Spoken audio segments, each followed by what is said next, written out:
So this is the story. 28 teams will be allocated according to pots. We've seen it earlier on when we put the pots on the screen. Pots 1 to 4, and as Stanton mentioned, that is based on the latest, the absolute latest FIFA Coca-Cola Men's World Ranking. As hosts, we saw them top left on pot 1. Qatar will take position A1 from pot 1, as South Africa did when we hosted the World Cup, where they will be joined by the 7 highest ranking qualified teams. And again, we pointed out that Portugal sneaked in there to being the 7th on that list. Page 2, the countries occupying positions 8 through to 15 in the ranking of the qualified teams will be allocated to pot 2, while, obviously, by definition, the 16th to the 23rd best ranked qualifiers will be placed in pot 3. And then pot 4 will include the qualified teams in position 24 to 28, plus 3 placeholders representing the 2 winners of the intercontinental playoffs and the remaining UEFA playoff winners. We can talk a little bit about that later on. We still know that Australia, of course, have to play out. New Zealand are playing Costa Rica.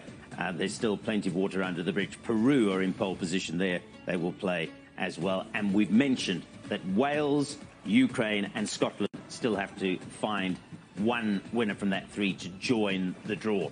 The last page confirms that teams from the same confederation will be kept apart in each of the 8 groups, with the exception of Europe, UEFA, which is represented, of course, by 13 teams, so it's impossible to keep them all apart. 5 out of the 8 groups will therefore, by definition, have 2 European teams. Fascinating. We're going to confirm those pots one more time because it's worth having a look at. And I touched earlier on pot A, if we have a look at that, because you've got Qatar in A1 position.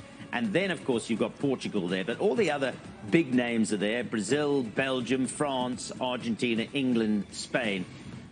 Those obviously will be kept apart from each other. But there are so many big names. I mean, the fact that Germany, for example, Bongoni, are in that second group.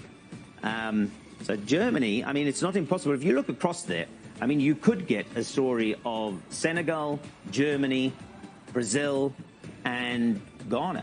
Well, no, you can't have Ghana because it's in an African group, but you could pick up a Canada. And speaking of Canada, I mean, they have really come well in recent times. They topped that group and comfortably qualified. Yeah, it's incredible.